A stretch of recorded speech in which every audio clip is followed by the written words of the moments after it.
It's not as stable as bonds, but it's more stable than stock market. And it's a 4 to 6% appreciation every year. We've had political disruption. We have cultural disruption. We have a trifecta of disruption right now, Skyler. Yeah. And we need steady leaders to help us navigate this. Most leaders that are having a hard time, they're not spending the time thinking. Well, hello, Schuyler. How are you? I'm very blessed. How are you doing? Oh, good. I'm looking forward to this podcast today, and I have so many notes because you have a really great resume in terms of your life so far. So I need to dispel a rumor, but first I need to explain maybe why this rumor is out there. You are a West Point graduate. Yes. You're here in Texas, right? Yeah. You were an Army Ranger. Yeah. You're an MBA graduate from the McCombs School here at UT. Yeah. You volunteer as a SCORE volunteer at Fort Hood. So the rumor is that you keep a cape in the trunk of your car and that you stop speeding trains, you leap tall buildings, but you're telling me that's not true. You're not actually Superman. No, I'm not. And, I've been fortunate enough to be married for 20 years. So I go home to a person that I put on a pedestal above me every day. And I'm just a guy that's trying to stay busy. You were once stopped at an airport, though. I did hear the beginning of that rumor 20 years ago. They thought you were Superman. Yeah, when I was a soldier, I was a little, 20 years ago. I somewhat resembled the guy that was playing the actor Superman. And somebody did stop me and say, "Hey, are you the actor?" But I assure you, I no longer look like that. Well, it's better than having somebody say, "Are you Ozzy Osbourne?" or somebody else. If you're going to be mistaken for someone, Superman is an okay one to have. Well, so you also now in life do 4 important things. You have a home builder company, Mission Home Builders, and then a real estate group, the Williamson Group Real Estate. So you're in the residential real estate space pretty deeply. And you've recently written a book, The Steady Leader. There's also a companion YouTube channel with that. We'll put the description there. But to be building homes, to be leading a real estate team, you'd have to be a steady leader. And I think your life has provided that training. As an Army Ranger, coming through the McCombs School, I think you're sharing those lessons in how to be successful. Right now, it's not easy to be in real estate. No, well, especially in Austin, Texas, right? Because Austin was the one that spiked the highest during the surge of prices, throughout the U.S. And it was the first one that crashed, and it crashed the hardest. I mean, we went from the top market to now the coldest market in the U.S. And there's a couple of other cities that are commiserating with us on the bottom of those lists. But yeah, it was a very wild swing for those of us in real estate, and a pretty tough one to navigate when you're in development like I am. Those development projects, they last 12 to 18 months. Right. And so at the speed at what technology helps real estate move today, the values, they dropped over 20% in the lifespan of one of our development projects. And that was tough to navigate, and it caused a lot of chaos. Well, as a leader, we were talking about in a time of disruption, I was thinking with you about, well, what's being disrupted right now? Our economic climate, obviously with interest rates up and down, the availability of loans, housing prices. We've had political disruption. We have cultural disruption. We have a trifecta of disruption right now, Schuyler. And we need steady leaders to help us navigate this. Yeah. I mean, well, actually in the subtitle of the book, I specify that the solution to chaos is clarity. And so that's what leaders do for their organization. When things are confusing, when they're disrupted, when things are chaotic, leaders find a way to bring clarity to their organization so that folks can stay focused, they can know what the next step is that they need to take, and they can feel safe. When they feel safe, they're more productive. Someone that has a leader that's not bringing clarity to what they're trying to do, they don't feel safe. They feel like they're about to lose their job because their business is going to tank. Right. And that's that's a large part of what a leader has to do for an organization, is just bring that clarity. Sometimes every day, sometimes every hour, sometimes every minute. You just got to Yes. continue to bring clarity so people can keep moving forward. It feels like post-COVID, things are changing faster than ever. Like somebody hit the fast forward button on life somewhere. Yeah, And, to have a sense of this is the direction we're going in, our business, our life, our family, and we'll yeah, keep making the next right decision as opportunities present themselves or change becomes apparent. We yeah, were talking about if you were in real estate and prices are high or prices fall low, that you don't just buy a home as an investment. I'm a replant from California, so many people built their wealth just with their family home or a family home and a rental. And yeah, so, triple, quintuple values over a 20-year period. People paid a lot of attention to what real estate did for a family's wealth or a financial legacy. yeah, But you also, especially in a market like in Austin, you're living here for the quality of life that it offers you. yeah, And when you think about is there a bike path to go for a bike ride with the family? Is there a baseball field or a soccer field yeah, nearby? Are you shooting throws in your driveway? What is the lifestyle that you're choosing for you or you and a family? That's as big a component, if not bigger, than what the financial outcome will be of the home purchase, right? If you're going to live there 10 years or 15 years, you're going to yeah. get some of this. But in the meantime, your family has enjoyed life in a community. Yeah. Well, all right. Real estate is a proven asset to build wealth with. If you Mhm. just look over time, it's it's Mhm. it's not as stable as bonds, but it's Mhm. more stable than stock market. And it's a 4 to 6% appreciation every year. Mhm. It's not gonna blow your hair backwards Mhm. with the amount of wealth that it builds for you in some periods of time, right? Like if we look back in Austin and say Mhm. from 2019 to 2021, Mhm. what was the growth there? Well, it was amazing growth, Mhm. Mhm. extraordinary, once Mhm. in a lifetime growth in real estate. Mhm. But when you look over all of time, it's Mhm. 46% appreciation. Mhm. And we all know that. And there's some tax advantages for owning real estate too. And all of that does contribute to building wealth. The Mhm. problem with some people is they'll buy the house with the hope of building wealth, but they're not happy Mhm. and they move in Mhm. 3 years or 2 years. I have some Mhm. folks moving within 2 years. Well, there's Mhm. fees involved with buying and Right. selling real The estate. cost of in and out will sort of wipe out what you might have otherwise gained. That's right. Right. In a Mhm. normal game, in a normal period of time where the appreciation is normal, what we would Mhm. call normal, 4 to 6%. Mhm. If you move quicker than 4 to 5 years within Mhm. being in the home, Mhm. it's at best a break-even endeavor. Mhm. Most likely you're gonna lose some money. And Mhm. so when we buy a house as an investment, really what we're signing up for is to buy that house and hold it long term. I mean, Mhm.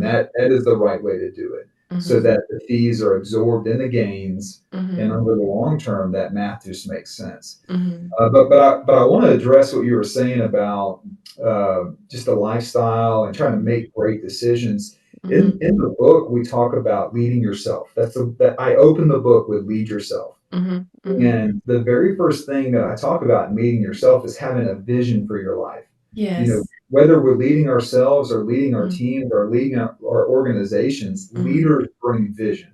Mhm. Okay, because if all you did was paint a clear vision for your team, Mhm. they know what direction to run.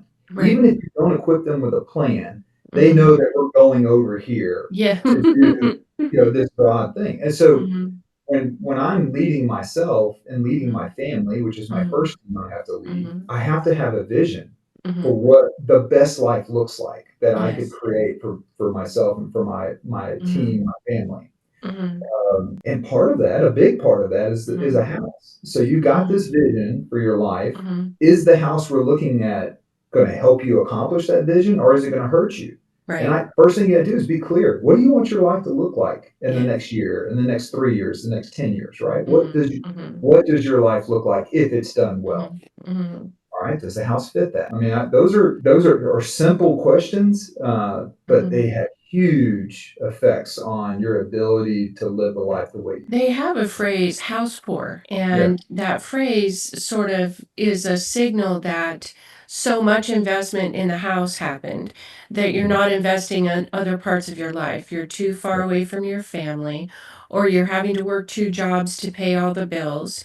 And yeah, you've set yourself up for 3 years of that, or 5 years of that, or a very long commute. And then yeah, you have to wonder, especially if the market turns down a little, they do, they go up and down. Have you strapped yourself into some difficulty that you're not going to be able to easily, recover from? Yeah. Is this a house that's supporting a happy, robust lifestyle?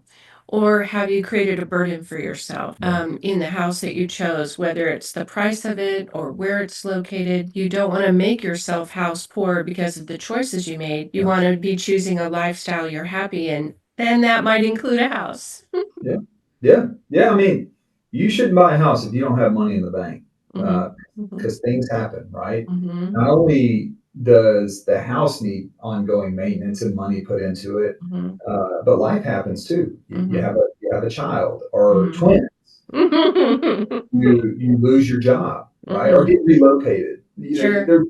Maybe your spouse gets sick. I mean, life is going to show up. And you need to be able to not only navigate the problems that present themselves, but you got to be able to take advantage of opportunity too, right? I mean, one of the things my wife and I like to do is we like to give money.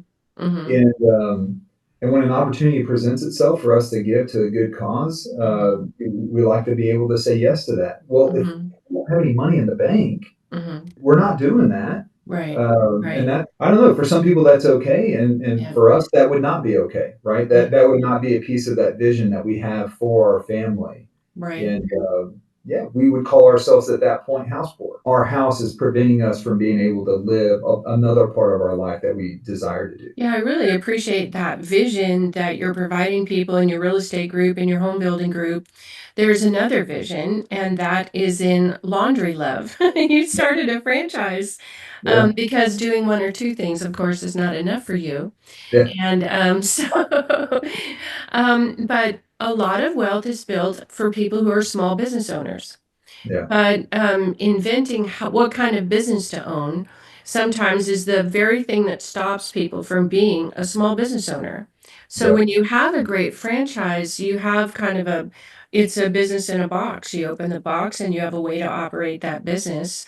You have resources like the leadership from your company to say, here's how you set up and here's how you maintain. And so share a little bit about Laundry Love and how people might say, well, I'm going to grow my family's wealth over time with the home I'm in, but also by owning my own business. Yeah, I mean, you don't have to search very long online or in a library before you kind of start to notice the quote, the best investment you could ever make is in yourself. And business owners, people that own the work the value that they provide the world, they essentially at some point in their life decided to say, all right, I'm going all in. I'm going to invest in myself and I may fail and that's fine. I'm prepared for that. But if I succeed in investing in myself, my ability to at least grow financial wealth is exponentially powerful. Like you have that opportunity. My wife and I, in the first probably 10 years of our marriage, most of our investing was in real estate. Right. And that makes sense, right? My first business was real estate sales. And you want to invest in things you know and understand. Right. You don't want to invest in something you have no idea how it operates or what the outcomes might be. Yeah. And so, and we have a simple model. We buy a house a year. And then hopefully in 20 years, we've got 15 houses and they're about all paid off. And then we can retire, right? You go and sell. I love free cash flow. I love free cash flow. Yeah. Well, and so we had a simple model. We executed that model. And I think at some point we looked at ourselves and said, okay, well, now we're kind of experts at business. We've learned a lot in this, and in life, the more time you have on this earth, the more relationships you can accumulate. If you're a good person, good, honest person that seeks to provide value to other people's lives. And, maybe 15 years into our professional journeys, we started to get opportunities where we could partner with really talented people. And you said a few times, like, man, Skyler, you're doing so many things. But the reality of it is I have so many beautiful, talented people that I get to work with every day that make me look extraordinary on paper. The reality of it is they're bringing all the value. They're bringing the hustle, they're bringing the ideas, they're bringing the can-do attitude, and they're getting it done. And so what we started to do is say, okay, well, we know how to run a business. We know how to get in partnership with great people. So I just started saying yes to great people.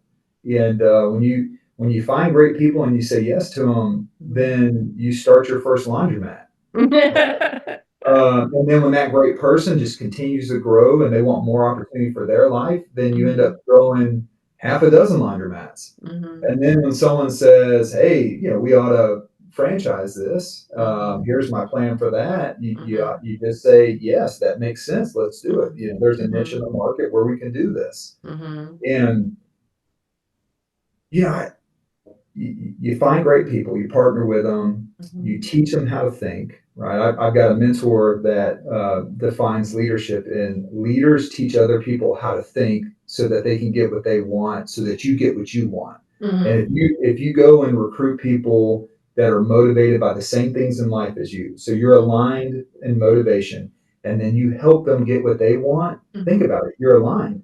You're going to get what you want too. And so, we're in this game of, we've got this great talent. We're developing them as leaders. We're teaching them how to think so that they can run a great business themselves. And then one day you wake up and you're like, man, well, I've got this big organization with all these great people. I operate 3 businesses, and life is good. I'm still going home at 5 o'clock every day to go love on my babies. Kristen and I, we foster kids from time to time. And Very good. if it was all about work, we wouldn't be able to do that either, right? And so we've been able to do some pretty great things and still doing it in normal workday.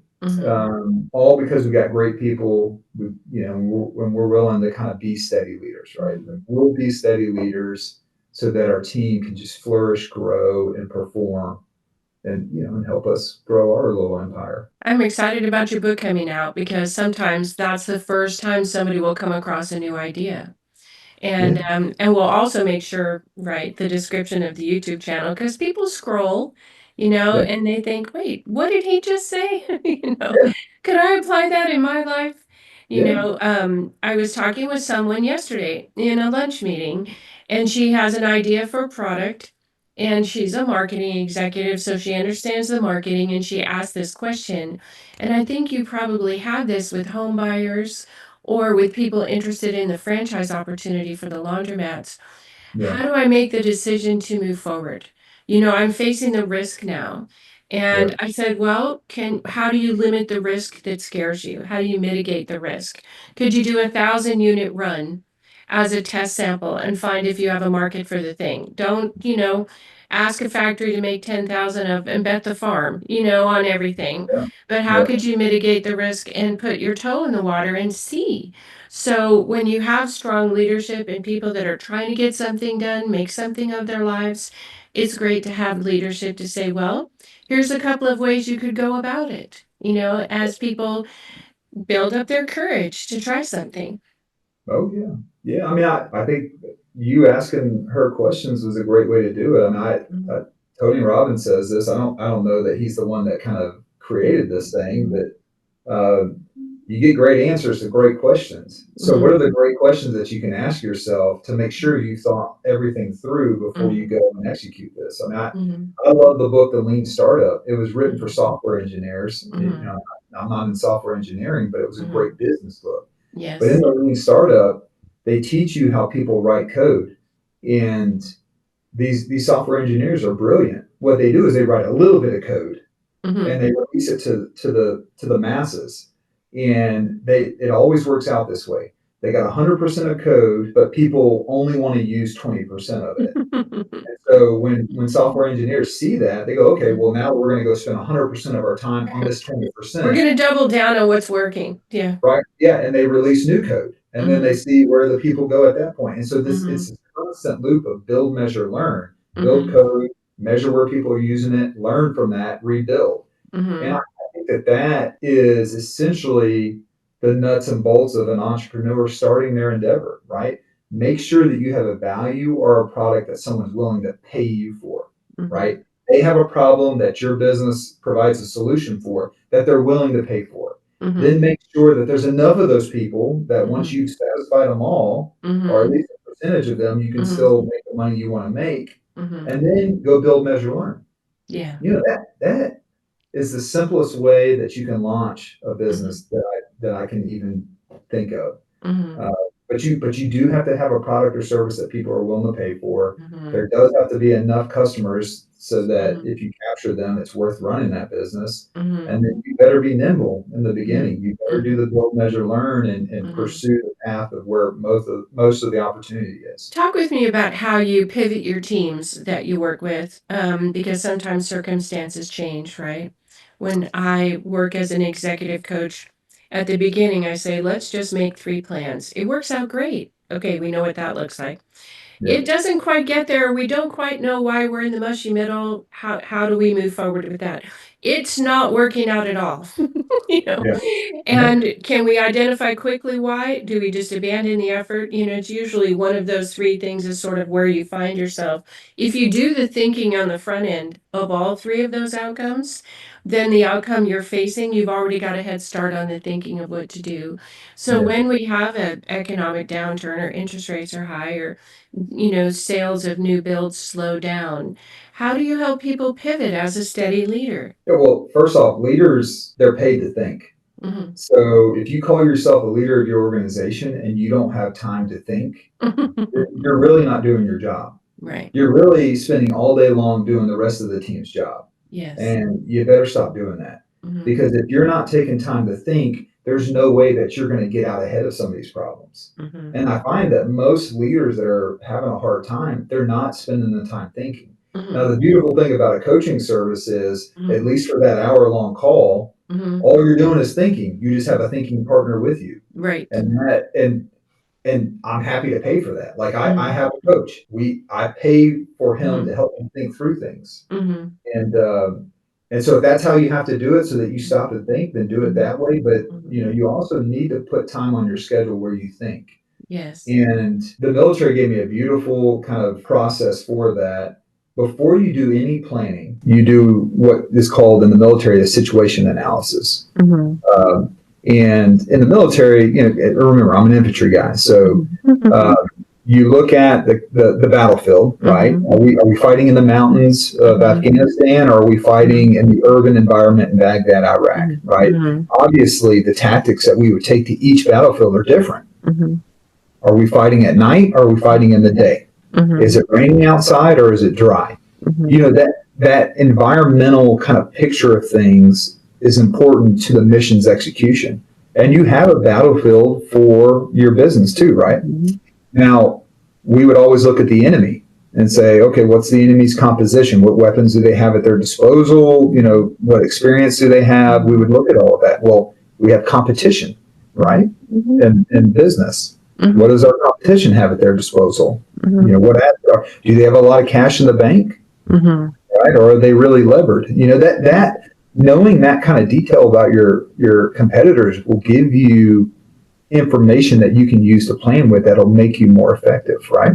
And then what do you have at your disposal? What talent do you have? What unique aspects of your product or service do you have to leverage? What cash do you have in the bank? How much time do you have? We look at all of this situational picture, and then we have to make assumptions. Okay.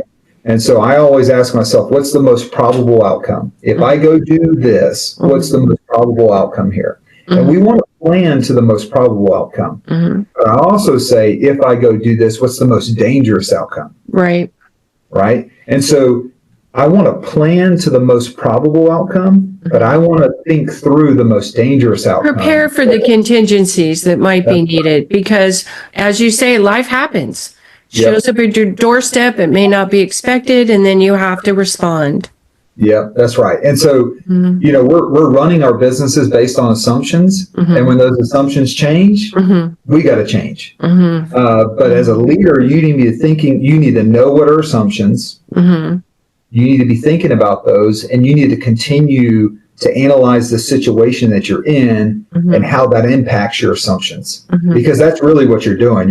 you're maneuvering your company with assumptions in mind. And as soon as one of those are threatened, you need to have thought out what the next couple of steps are for your team. And what most people do is they haven't given it thought because they don't have thinking time, and then they react. And 50% of the time we react correctly, and 50% of the time we react poorly. What we want to be doing is spending time thinking so that we can respond to everything. Right. Instead of just react. Yep. Leaders that respond are steady leaders. Well, it's so helpful too to have the knowledge or the confidence that your leader is doing this thinking. And, they have business books that say, 50, 70% of work in your business, 20 or 30% on your business. So you need to come up to that 30,000 foot level and look down about where are things headed. Are we meeting the markers we thought we'd meet? Are things going to continue as they are now, get better, get worse? And so, to take that step back and have a leader that for sure is looking ahead, for sure is forecasting, for sure is ready to pivot if that kind of response is needed. That gives you the security and confidence to be a real estate leader on your team, to be a construction worker who knows that their job will continue, to be a Laundry Love franchise owner and know, okay, we've anticipated some of the things that lie ahead. Well, and they know what to do, Myrna. There's this concept called a pivot meeting. Okay. And so it's a model that I use from time to time where I get the frontline folks involved in the planning. And it's simple. You can ask one of two questions. The first question you could ask is, if we were to do, if time and money were no constraint and we were to start operating differently tomorrow, what would we be doing differently? And then you just stop. Like, don't get involved as a leader. Leaders always have ideas, but this is not a meeting for your ideas. This is a meeting for you to ask a big open-ended question. What would we be doing differently tomorrow if time and money were no constraint? If I could click my fingers and it'd be different tomorrow, what would we do? And you just listen to them. And the crazy thing is they're probably all great ideas. Some of them are not realistic. They just take too much time and too much money. But some of them will be easy fixes that you just say, go do that. Right? And they're just sitting around waiting for you to tell them to go do it. But like, dude, go do that. And it's a better way of doing business tomorrow. The other way, so the second question you could ask is, if our competitors started doing this tomorrow, it would put us out of business. Now, when you get those ideas, those are better ways of operating. So you can do one of two things. You can actually go do that, what they said, before your competitors do it, and put them out of business, or you build a defense such that when your competitors do that, you have a defense prepared to withstand that attack. And look, if it's a better way of doing it and they could put you out of business, eventually they're going to figure that out. Right. Your competitors will eventually figure it out. Get ahead of it. One way or another, you better be prepared. And I think pivot meetings is a simple way to get your team involved. You don't have to be the master of all ideas as the leader. You do have to think, and you have to have more ideas than most, but you can get people involved. Don't put it all on yourself. That's unrealistic. Well, it's really inspiring to hear you talk about the leadership that you're involved in with your family, in your community. And just the last thought I have is you've talked about how rewarding it is to be involved in your communities. A SCORE volunteer, you help people have the dream of owning their own business with a franchise opportunity. Share a little bit about what it's like to be making a difference in the community you live in and your neighbors live in. That sounds really rewarding. Yeah. I'll just say this. I've got two children.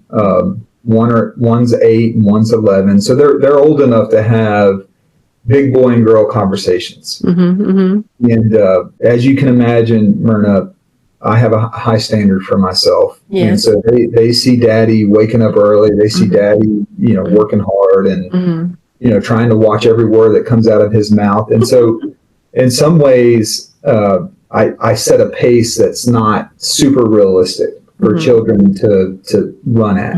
And when we talk and I tell them what I expect of them, there's really two things that I expect of them. I expect them to go out into the world and be respectful to people and to pour as much love as they can into the world as possible. And so I told, like, if they just do those two things, Mm-hmm. I will be so incredibly proud of them. Mm-hmm. I will literally lay down in my grave smiling, knowing that I delivered two special people to this world that are making it better. Mm-hmm. And all of this that we do, all of this wealth building and these building of businesses and this steady leadership and these books we write, all the things that we do, they all mean nothing if we're not bringing love into the world. Mm-hmm. And so, the things that really light my world up are when we get to bring more love into the world. And so I try to volunteer or do as many things as I possibly can to just do that, you know?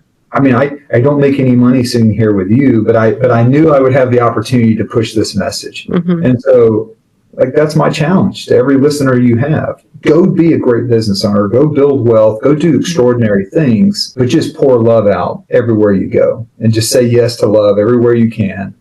And if we just all did a little bit of that every day, this world would be such a more beautiful place. It's a wonderful message. We talked about having a life worth living. That real estate is a component of it, but certainly not the whole thing. And, sharing love, sharing inspirational messages, being a stand-up person in your community every day, that's a world worth living in, a life worth having. So wonderful perspective. Thank you so much for your time today, Skyler. Oh, it was my pleasure. I'm very grateful for the opportunity. Well, keep on keeping on. Got it. Thanks so much. See everybody next time.